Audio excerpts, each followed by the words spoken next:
پھر تم بلیک میل کیسے ہو رہے ہو؟ میں سنجیدہ ہوں. کیا کر دیا اب تمہارے لینڈ لارڈ نے کہ تمہیں صبح اس وقت آنا پڑا؟ آئزک نے اسے بغور دیکھا، دماغ میں لفظوں کو جوڑ توڑ کرنے کی کوشش کی. وہ چاہتا ہے کہ جب تک میرے پاس میں منہٹن والے اپارٹمنٹ کو مکمل طور پر خریدنے کے لیے پیسے جمع نہ ہو جائیں تب تک میں اس کے لیے کام کروں، کینیڈا میں اس کے ساتھ رہوں. پاس اسے دیکھے گئے، لبوں سے کافی لگائی. مگر تم تو رینٹ پہ ہو نا؟ مگر میں نے رینٹ پے نہیں کیا، کرنے والا تھا کہ اس نے یہ ڈیل رکھ دی، اور میں جانتا ہوں کہ وہ کسی اور بارگیننگ پہ نہیں مانے گا، ضدی ہے. پاس کی اچھی بات یہ تھی کہ اس کو پوری داستان سنانے کی ضرورت نہیں پڑتی تھی. تیز دماغ تھا، چیزیں حصوں میں بھی سمجھ آ جایا کرتی تھیں. لیکن یہ گھر تو تمہارا ہے، تم اس کو کچھ عرصے بعد پیسے دے دینا، مسئلہ کیا ہے؟ آئزک طنزی انداز میں مسکرایا. میرے پاس 2 ہفتے ہیں، اس کے بعد وہ میرا اپارٹمنٹ بیچ دے گا. باس بالکل آگے ہو کے بیٹھ گیا. واہ ہوئے لب اور پھٹی سوالیہ آنکھوں سے اسے دیکھے گا. What the hell? آئزک نے کافی کا گھونٹ بھرا. گلے سے اترنے کی آواز کمرے میں گونجی. 1 منٹ، وہ یہ سب کیسے کر سکتا ہے؟ کیوں نہیں کر سکتا؟ باس اسے اسی انداز میں دیکھ رہا تھا. وہ تمہارا دوست ہے زیک. کافی پیتے مرد کو لگا کہ کسی نے اس کے دل پہ پیر رکھ دیا. کافی کا ذائقہ پہلی مرتبہ بہت کڑوا محسوس ہوا. تھا، وہ میرا دوست تھا، اب نہیں ہے. او کم آن، پھر بھی وہ اتنا بڑا قدم کیسے لے سکتا ہے، یہ جانتے ہوئے بھی کہ اس کے علاوہ تمہارے پاس کوئی رہائش گاہ نہیں ہے؟ آئزک کا چہرہ بالکل بتاثر تھا. جو شخص اپنا گھر خیرات میں دے سکتا ہے وہ چھین بھی سکتا ہے. ایک اداسی کی لہر تھی جو یکدم پاس کے چہرے پہ آیا ہوئی تھی. لیکن وہ یہ سب کیوں کر رہا ہے؟ اس کو پیسے چاہیے تو ہم ارینج کر لیں گے، آج رات ویسے بھی سب لوگ مل رہے ہیں. مجھے مدد نہیں چاہیے باس، کم از کم پیسوں کی نہیں. باس نے ایک نیا راستہ نکالنے کی کوشش کی. تو پھر تمہارے پاس بھی جو سیونگز ہیں ان کو؟ آئزک نے گھور کے اس کو دیکھا تھا. تمہیں لگتا ہے اپنے ٹریول کے پیسوں کو ایک ایسی جگہ لگاؤں گا جہاں میں سال کے 4 ماہ بھی نہیں ٹھہرتا؟ اور ویسے بھی اتر لگژری میں ڈوبا ہوا آدمی ہے، اس کو پیسے نہیں چاہیے. پھر کیا چاہیے؟ باس نے سوال کیا. میں سینے پہ ہاتھ رکھتا آئزک اس کو مسکراتے دیکھ رہا تھا. کیا مطلب؟ وہ ہمارے درمیان مسئلوں کو فکس کرنا چاہتا ہے. وہ چاہتا ہے کہ میں اس کے ساتھ رہوں، اس کے گھر میں. یہ اپارٹمنٹ ایک بہانہ ہے. میں یہ مسئلہ حل کر بھی لوں تو وہ کچھ عرصے بعد کوئی نیا مسئلہ ڈھونڈ لائے گا. باس بالکل خاموش تھا. کافی کو بھی ہاتھ نہیں لگایا. مجھے لگتا ہے تم فیصلہ کر چکے ہو. پاسکل کی کافی بلاخر لبوں سے حلق تک سفر کر گئی. اس نے سمجھتے ہوئے سر ہلایا. You know me well. Isaac نے مسکرا کر شانے اچکا لی. پھر تم یہاں کیا کر رہے ہو؟ میرا وقت ضائع کر رہے ہو؟ باس کی پشت ڈھال انداز میں واپس کرسی سے جا ملی. وہ بھول گیا تھا کہ آئزک کو مشوروں کی نہیں، انسپریشن کی ضرورت ہوتی تھی. میں کینیڈا جا رہا ہوں. اوکے گڈ، جاؤ. 2 ماہ کے لیے، 10 ماہ کے لیے چلے جاؤں، میری بلا سے. واپس آؤں گا، وہیں مر جانا. آئزک دل پہ ہاتھ رکھتے سر پھینکتے ہنستا چلا گیا. Why are you so pissed off? Pause اس کی بگڑتے تیورات کے ساتھ دیکھ رہا تھا. تم نے مجھے میرا برگر انجوائے نہیں کرنے دیا، اور پھر تم ایک لالچی اور ڈھیٹ انسان کے لیے کھانا پکانے کو نیو یارک سمر پر ترجیح دے رہے ہو. آئزک اس کی شکل دیکھے مسلسل ہنسے جا رہا تھا. اگست تک میں یہاں آؤں گا. بڑی مہربانی آپ کی. اس نے کافی کے آخری گھونٹ لیتے کپ کو ٹیبل پہ پٹک دیا. مگر وہاں تو نہ آؤٹر ہیون ہے نہ ریسٹورانٹ، اور انڈور میں تو تم 10 منٹ بھی نہیں ٹک سکتے. پھر کیا کرو گے؟ آئزک نے بلاخر اپنا کپ بھی سائڈ پر رکھا. دونوں ہاتھوں کو گھٹنے پر رکھتے وہ آگے ہو کر بیٹھا. اسی لیے میں تمہارے پاس آیا ہوں. باس کے چہرے پہ نہ سمجھی تھی، البتہ وہ اسے بغور دیکھ رہا تھا، سن رہا تھا. میں وہ سب پھر سے شروع کر رہا ہوں، فرام اسکریچ. باس کے ماتھے پہ لکیریں تھیں. وہ سب کیا؟ پہلے مجھے تم یہ بتاؤ کیا مجھے آئلن سے کنیکٹ کر سکتے ہو؟ باس بالکل حواس باختہ اسے دیکھ رہا تھا۔ آئلن سے کیوں؟ آئلن تو… اور پھر وہ یکدم خاموش ہو گیا۔ دھیرے دھیرے ہاتھ سر کے پیچھے جانے لگے، ششدر نگاہیں کھلی رہ گئیں۔ ڈونٹ ٹیل می کہ تم… آئزک اس بات میں سر ہلاتے مدھم آواز میں مسکرایا۔ او مائے! باس کی ریوالونگ چیئر تھوڑا پیچھے کو ہو گئی۔ کیا تم واقعی دوبارہ سے وہ سب شروع کرو؟ Are you serious? آئزک نے سر ہلایا۔ میں سمجھتا ہوں کہ قدرت انسان کو کسی سچویشن میں بنا مطلب نہیں ڈالتی، اور اگر مجھے آرٹ کو تخلیق کرنے کا موقع دوبارہ مل رہا ہے تو کیوں نہیں؟ یہ واحد وجہ ہے کہ میرے دل میں کینیڈا جانے کے اس فیصلے پر تھوڑی سی بھی آمادگی اجاگر ہوئی ہے۔ باس بالکل شاک تھا۔ تم دوبارہ سے پینٹنگ شروع کر رہے ہو؟ کیوں؟ کیسے؟ یہ کیسے ہوا؟ میں ہمیشہ سے پینٹر تھا باس، آرٹسٹ۔ مجھے بس انسپریشن چاہیے تھی، وہ مل گئی۔ اتھر میرے پر کاٹنا چاہتا ہے اور میں ایسا ہونے نہیں دوں گا۔ آئزک اپنے انداز میں ٹہر ٹہر کر بول رہا تھا، جیسے وہ ہمیشہ بات کیا کرتا تھا جب وہ پرعزم ہو۔ باس ساتھ ساتھ سر ہلاتے گیا۔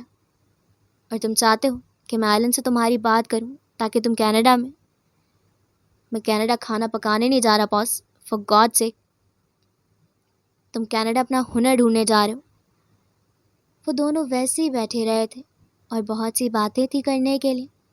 کافی کے کپس میں اب کافی کے نشان پڑ چکے تھے۔ دیوار پہ ٹنگی ہوئی پینٹنگ اس کمرے میں بیٹھے ایک نئے خواب کی تعمیر میں برابر کی شریک تھی۔ رجسٹر کے درمیان رکھا قلم اسی پرانے ناول کا ایک نیا باب لکھنے کو تیار تھا۔ بوتیک کی زرد بتیاں نرم روشنیوں کے ساتھ نئے سورج کا عنصر محسوس کروا رہی تھیں، اور آئزک کی آنکھوں کے سمندر میں ٹھہرا پانی ایک نئی لہر کے غوطے کے ساتھ اپنے حصار میں بہت سے سیپیاں اور موتی اکٹھے کیے ساحل کو پہنچ جانے کے لیے تیار تھا۔ ان کے درمیان خاموشی درائی تھی، مگر اس خاموشی میں کافی کی باسی خوشبو اور یاسمین کی تازگی حائل تھی۔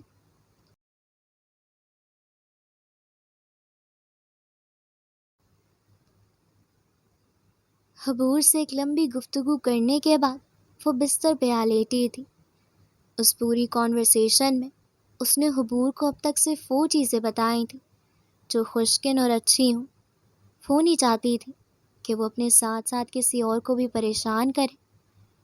اور جہاں تک بات تھی حبور کی، تو ہاں، وہ ایک بہت اچھی دوست تھی، بہت خیال سے باتیں سنتی اور مشورے دیتی تھی، مگر وہ اتنا ہی پریشان ہو جاتی تھی۔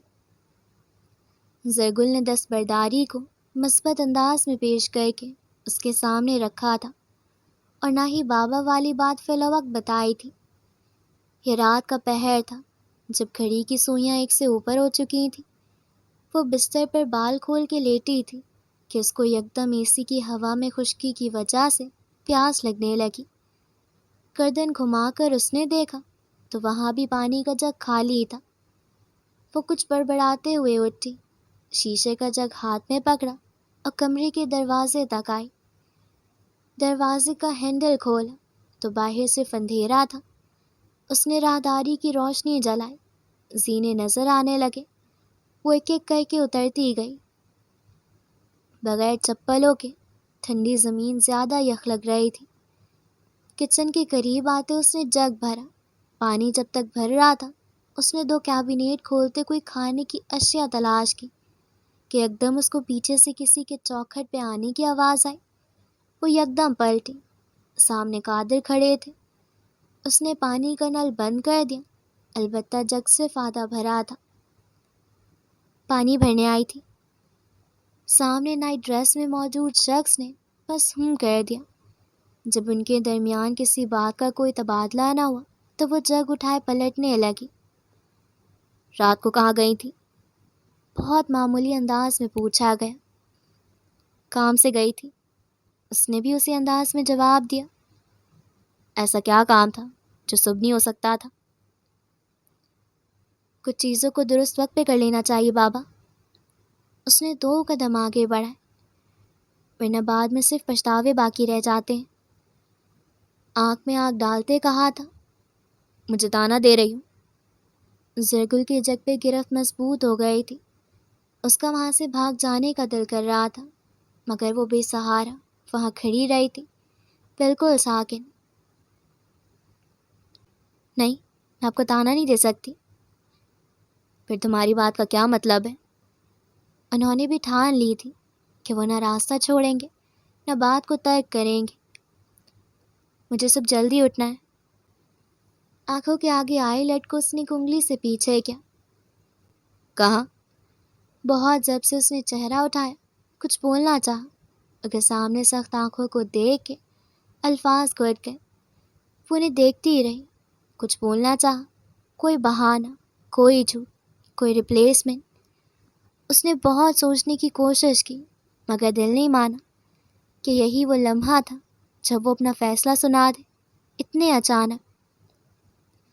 زرگل کے ناخن جگ کے شیشے کو کھرچ رہے تھے، مگر پھر اس نے بہت ہمت جمع کر کے کہا، کینیڈا جانے کے لیے کپڑے لینے، اگلے 2 ہفتوں میں میری فلائٹ ہے. آخری الفاظ تک اس کے الفاظ ٹوٹ گئے تھے. قادر کے تنے ہوئے کندھے ڈھلک گئے. زرگل کو زکام سا محسوس ہوا. اس نے ناک سکیڑنی چاہی، مگر وہ یہ ظاہر نہیں کرنا چاہ رہی تھی کہ وہ رو رہی ہے، اسی لیے ٹھہر گئی. بھاری نظروں میں وزن ٹوٹ گیا، زمین ڈھہ گئی، مار ڈوب گیا. سو تم نے فیصلہ کر لیا؟ مگر ان کے کچھ اور بولنے سے پہلے ہی وہ ان کے نزدیک سے نکلنے لگی تھی. میں کل لندن جا رہا ہوں. وہ آگے بڑھ رہی تھی، مگر اسے رکنا پڑا. وہ آگے نہیں بڑھ پائی، ایک جگہ مبہوت ہو گئی. پوچھنا چاہتی تھی کہ کیوں، مگر سوال اور جواب کا رشتہ باقی نہیں بچا تھا. امید ہے جب تک آؤں گا تو ہماری ملاقات نہیں ہوگی. سرگل نے پلٹ کر اپنے باپ کو دیکھا. باپ؟ کبھی کبھی مجھے لگتا ہے کہ میں آپ کو پہچانتی ہی نہیں، جیسے آپ کوئی اور انسان ہے، اور جس کے ساتھ میں نے 28 سال گزار آئی ہوں وہ کوئی اور شخص تھا. جیسے آپ کا ایلیوژن ہو جو اچھا ہو، اور مووی کا پلاٹ ٹویسٹ ہے، اور یہ معلوم ہو کہ جو شخص میرے اتنا نزدیک تھا وہ میرا نہیں تھا. زندگی میں میں نے صرف ایک شخص سے اپنائیت رکھی تھی، وہ آپ تھے. Funny how I don't feel like loving you any more. وہاں آنسو نہیں تھے، وہاں دکھ نہیں تھا، اور شکوہ تو بالکل نہیں تھا، وہاں غصہ تھا. اچھی بات ہے، جتنا جلدی ہم ایک دوسرے سے ڈی اٹیچ ہو جائیں اتنا بہتر ہے.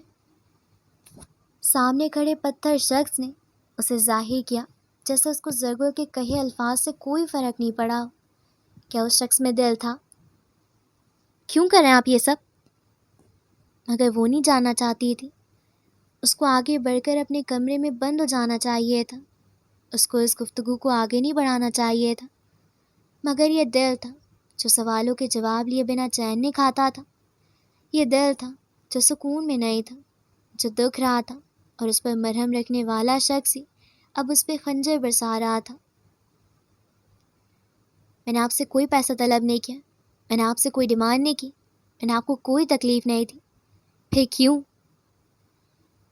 قادر ملک نے دونوں ہاتھ ٹراؤزر کی جیب میں ڈالے. تم یہاں رہ سکتی ہو، مگر میرا نہیں خیال تم یہاں رہنا چاہو گی. وہ سامنے کھڑا شخص اپنی سنگ دلی کو برقرار رکھے ہوئے تھا، بالکل مجسمہ تھا، بالکل کھوکھلا. آپ مجھے خود سے الگ کیوں کرنا چاہتے ہیں؟ سیڑھیوں کے وسط پہ کھڑی لڑکی نے اداسی سے سوال کیا. آنکھوں میں ٹہرے آنسو انسانی رشتوں کا تماشا دیکھ رہے تھے. میں اس کا جواب دے چکا ہوں زرگل. زرگل نے آگے کچھ نہ کہا. وہ خود کو اب اور تسلیاں نہیں دے سکتی تھی. اگر وہ چاہتے تو اس کو اڈاپٹ کر سکتے تھے. اگر وہ چاہتے تو وہ محبت کی خاطر اس سے یہ سب ہمیشہ کے لیے چھپا لیتے. اگر وہ چاہتے تو اسے اپنائیت رکھ سکتے تھے. اگر وہ چاہتے تو، مگر وہ کچھ نہیں چاہتے تھے. ساری امیدیں یہیں آ کے دم توڑ دیتی تھیں. اور یہ بہت سے فیصلوں کو لینے کے لیے ایک بہت ویلڈ وجہ تھی کہ اس کا باپ نہیں چاہتا تھا کہ وہ اس کی بیٹی کہلائی جائے. ایک عورت کو ہمیشہ ایک مرد ہی کیوں توڑتا ہے؟ بہت سے سوالوں کے جواب اس کو کبھی نہیں ملنے تھے. شاید اس کو یہ بات بھی کبھی معلوم نہیں ہو پائے گی کہ اگر قادر کو اس سے کوئی اپنائیت نہیں تھی تو پھر وہ اتنے با اخلاق کیوں تھے. اس رشتے کی یہ ایکویشن ہمیشہ غیر حل شدہ رہ جائے گی، کیونکہ نہ اب اس کے فارمولہ بنانے کا وقت تھا اور نہ ہمت، نہ دل باقی تھا اور نہ ہی دماغ اب کام کر رہا تھا۔ قادر اور زرگ الملک کا یہ رشتہ ایک ایسی نہج پہ آ کے ختم ہو گیا جس کے آگے سیڑھیاں تو تھیں مگر منزل کوئی نہیں تھی۔ تو پھر وہی کیا زرگل نے جو اسے کرنا چاہیے تھا۔ یک سیڑھیوں پہ ریت کے مانند قدم اٹھاتے وہ اوپر کی طرف بڑھتی چلی گئی۔ جگ سے پانی نکل کر زمین پہ گرتا چلا گیا۔ عداوت اور الفت کے داہنے بائیں کرتے وہ بہت سی کامیابیوں کو پا کر بھی محبت کی پیادہ ماں ٹھہری۔ اپنے کمرے کے دروازے کی چوکھٹ تک آ کر وہ ایک زندگی کو تمام کرائے۔ ایک عام سے دن کے نازک اوقات میں بھی بہت سے جبر ہو جاتے ہیں، بنا کسی کو خبر ہوئے، بنا کسی اعلان کے۔ ایک بے حد بے ربط انداز میں انسان کو معلوم ہوتا ہے کہ وہ ختم ہے۔ زرگ القادر ملک اب صرف زرگل رہ گئی تھی، ختم شد۔ زرگل! سیڑھیاں چڑھتے اس کے قدم بالکل ٹھہر گئے۔ لفظوں کا اثر محبت و نفرت کے دائرے میں نہیں آتا۔ یہ لمحے کا کھیل ہے، یا تو مخاطب کر لیتا ہے یا پھر مبہوت۔ اس نے چہرہ نہیں پلٹا، نظریں پھیرے رکھی۔ آنکھوں کا پانی پتھر پہ ضائع نہیں کر سکتی تھی، اس لیے بس کان کھلے رکھے۔ صرف یہ کہوں گا کہ زندگی میں ہمیشہ محبت کو ترجیح دینا۔ اس کا دل کیا کہ وہ ہنس تھے، چاہے محبت زہر خندی کیوں نہ ہو۔ ٹوٹے لفظوں کو شکست خوردہ لہجے میں بیان کیا، چاہے محبت زہر خندی کیوں نہ ہو۔ پیچھے سے الفاظ پلٹ کر آئے۔ ہر لو سٹوری میں دو مرکزی کردار ہوتے ہیں زرگل، رومانٹیسائز کرو زندگی کو، کیونکہ تم میری زندگی کا مرکزی کردار نہیں ہو اور نہ میں تمہاری زندگی کا مرکزی کردار ہوں۔ دل کا درد شدید ہو گیا تو دماغ کے پنوں پہ قلم کی تحریر نے جنم لینا شروع کیا۔ وہ بنا کچھ کہے دروازے کے اندر داخل ہوتے گم ہو گئی۔ قادر نے اسے اپنی نظروں سے اوجھل ہو جاتے دیکھا تھا، بھوری بے رنگ پتھر دل آنکھوں کے ساتھ۔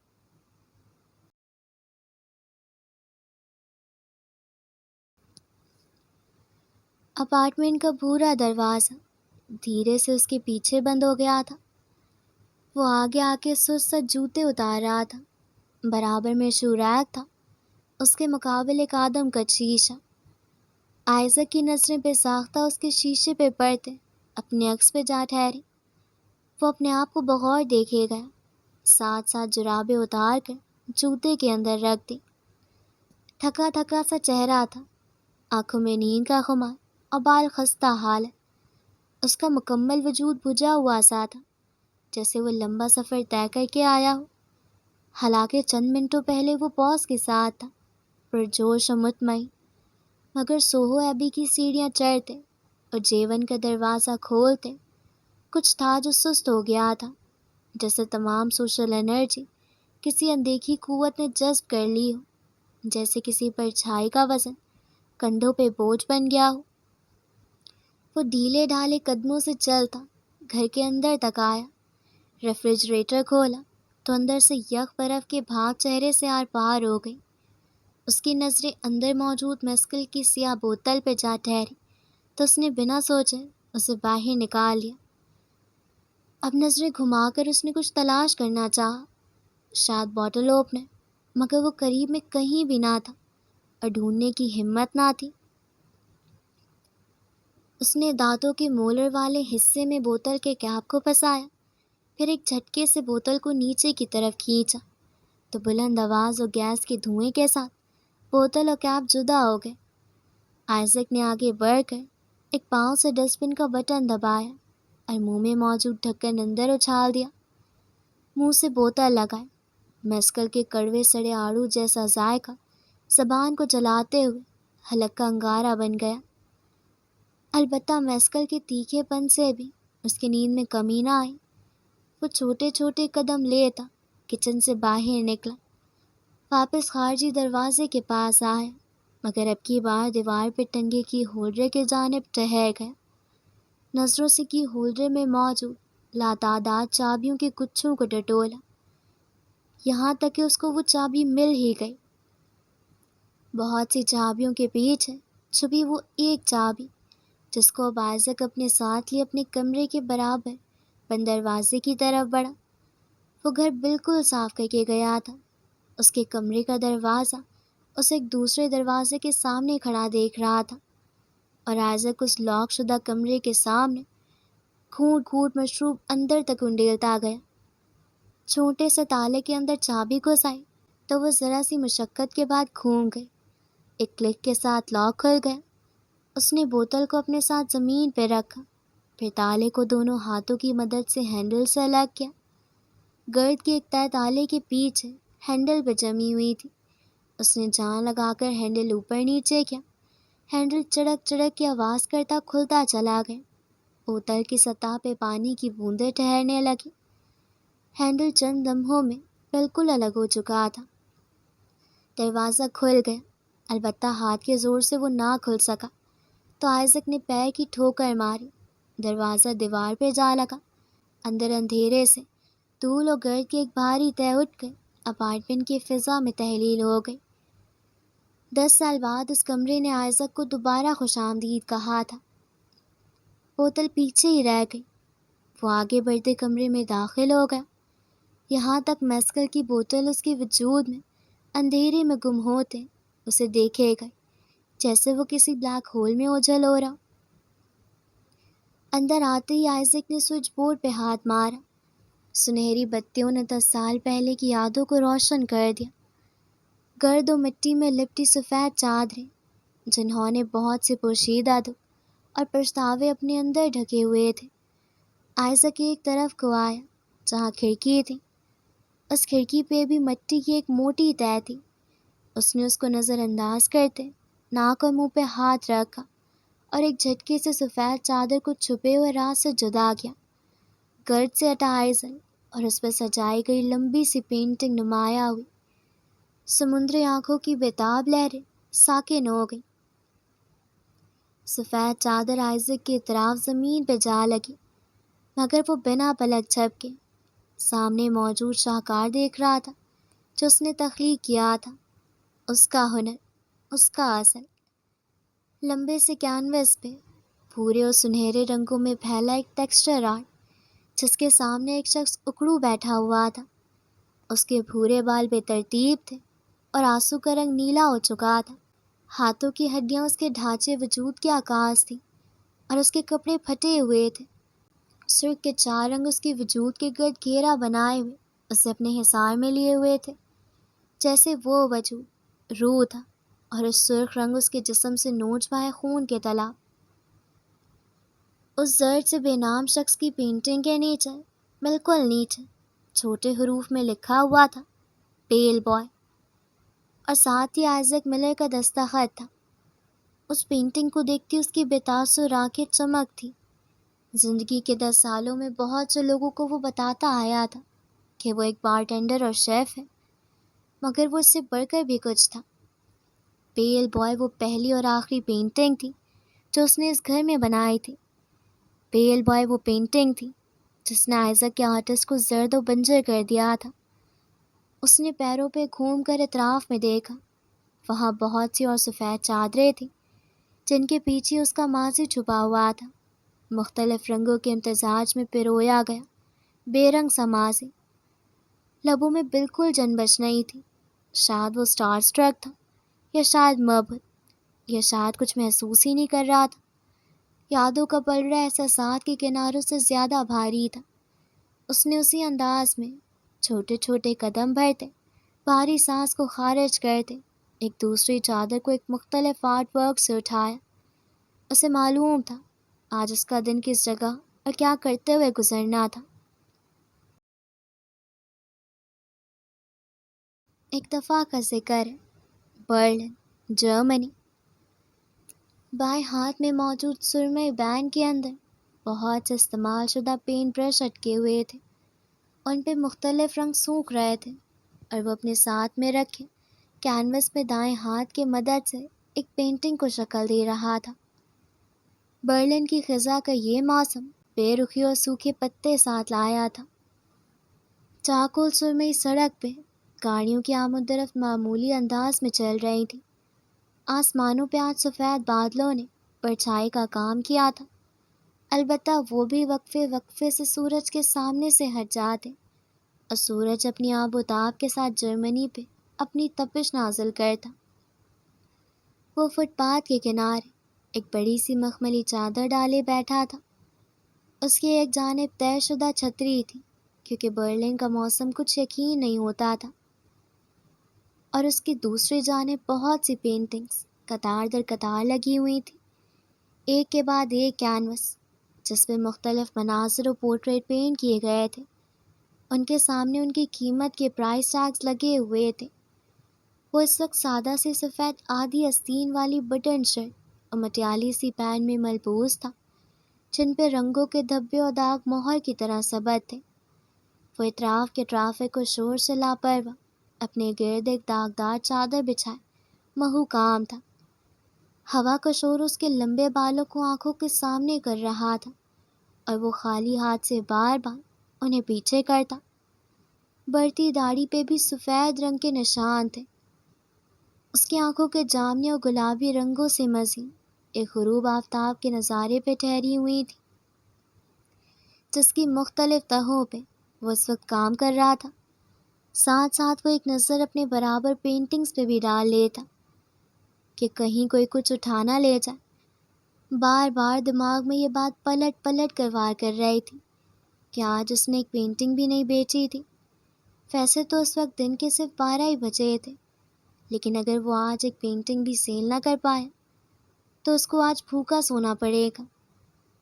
ابھی بات یہ تھی کہ اس کو انڈر گراؤنڈ سب وے ٹریک کے برابر سونے کی جگہ میسر ہو گئی تھی، البتہ وہاں موجود گینگ بھی اس سے ایک رات کی نیند کے 10 سینٹ لے لیتا تھا۔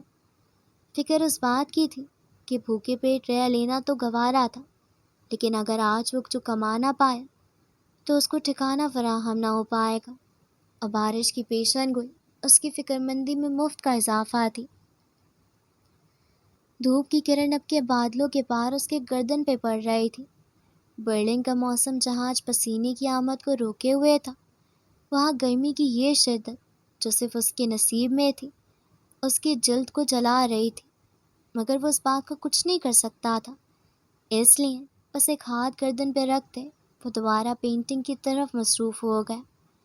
کبھی ایک برش کو سرمئی بین میں گھساتا، کبھی ایک دوسرے برش کو پانی کے گلاس میں بھگوتا۔ وہ چند دن دیکھے گئے منظر کو شکل دینے کی کوشش کر رہا تھا کہ یکدم اس کو احساس ہوا کہ اس کے گردن سے سورج کی تپش نرم پڑ گئی ہے۔ کینوس پر بکھرے رنگ مدھم سے ہو گئے، ایسے کہ وہ ان پہ سیاہ سایہ پڑ گیا ہو۔ آئزک کی جھکی نظروں کے سامنے ایک بھورے جوتے کا وجود پیش ہوا۔ اس نے نظریں اٹھائیں تو سامنے دھوپ کا راستہ روک کے ایک شخص کھڑا تھا۔ ایک ہاتھ میں اس کی بنائی گئی سب سے مہنگی پینٹنگ تھی اور دوسرے ہاتھ میں سن گلاسز۔ وہ کنکھیوں سے دیکھ سکتا تھا کہ دور ایک سرمئی گاڑی کھڑی ہے جو شاید اسی شخص کی تھی۔ یہ پینٹنگ کتنے کی ہے؟ آئزک نے اس کے چہرے کو دیکھنے کی کوشش کی، مگر سورج کے مقابل ہونے پہ اس کی آنکھیں چندیا گئی تھیں۔ اس نے بالآخر پینٹنگ کو ایک طرف رکھا اور ہاتھ سے ماتھے پہ چھجا بنایا۔ سامنے کھڑا شخص اس کی حرکت پہ شاید مسکرایا تھا کہ وہ اسی لمحے گھٹنوں پر ہاتھ رکھے نیچے بیٹھا، جہاں تک وہ آئزک کی آنکھوں کے فاصلے تک آ گیا تھا۔ اب کی بار وہ دیکھ سکتا تھا کہ سورج کی پڑتی روشنی میں اس شخص کے بال تقریباً سنہرے سے تھے، داڑھی بھی اسی رنگ کی تھی، اور نیم مدھم بھوری آنکھیں جو اس کو ہی دیکھ رہی تھیں۔ آئزک نے بنا کچھ بولے اس پینٹنگ کی قیمت بتائی تو بیج رنگ کے سوٹ کوٹ میں موجود شخص نے والیٹ نکالتے 50 یوروز اس کے ہاتھ میں رکھ دیے۔ وہ ششدر نگاہوں سے اپنے ہاتھ میں موجود اتنے سارے پیسے دیکھے گیا، لفظوں کی گلٹی حلق میں پھنس گئی۔ یہ تو بہت زیادہ ہے۔ اتھر مسکرایا۔ رکھ لو، کام آ جائیں گے۔ آئزک نے مٹھی بند کر لی۔ شکریہ۔ ایک لمحے یوں ہی گزر گیا، مگر اتھر وہاں سے نہیں اٹھا۔ ایک سوال پوچھ سکتا ہوں؟ وہ دیکھ سکتا تھا کہ اتھر کی مسکراہٹ پھیکی سی پڑ گئی۔ اس نے سر ہلایا، اجازت دی۔ تم کتنے سال کے ہو؟ آئزک چند ثانیے کچھ سوچے گیا، پھر بولا